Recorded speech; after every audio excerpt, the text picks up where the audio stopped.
বুকের মধ্যে যদি সর্দি জমে গিয়ে থাকে সেই ক্ষেত্রে অনেক মানুষে কিন্তু নানা রকমের কাপ সিরাপ এবং তার সাথে কিছু কিছু অ্যান্টিবায়োটিক্সও ব্যবহার করে থাকেন।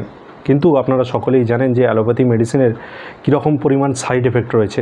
সেই জন্য আজকের এই ভিডিওতে এরকম একটি হোমিওপ্যাথিক মেডিসিনের কথা আলোচনা করব, যেই মেডিসিনটিকে ব্যবহার করে কোনো সাইড এফেক্ট ছাড়াই আপনাদের বুকের জমা কফ আপনারা সম্পূর্ণ তুলে ফেলতে পারবেন। এই মেডিসিনটির নাম হলো জাস্টিসিয়া মাদার, যেটাকে আমরা বাসক নামেও চিনি। এই মেডিসিনটি আপনারা যদি কিছুদিন ব্যবহার করতে পারেন তাহলে কিন্তু আপনাদের বুকের জমা কফ সম্পূর্ণভাবে এই মেডিসিনটি তুলে পরিষ্কার করে দিতে পারে।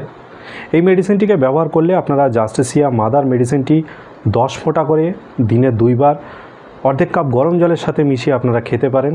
তাহলে 2-1 দিনের মধ্যেই দেখবেন আপনাদের বুকের জমা কফ উঠতে শুরু করেছে এবং 3 থেকে 4 দিনের মধ্যেই দেখবেন আপনার বুকের জমা কফ উঠে একদম পরিষ্কার হয়ে গেছে। তবে শিশুদের ক্ষেত্রে যাদের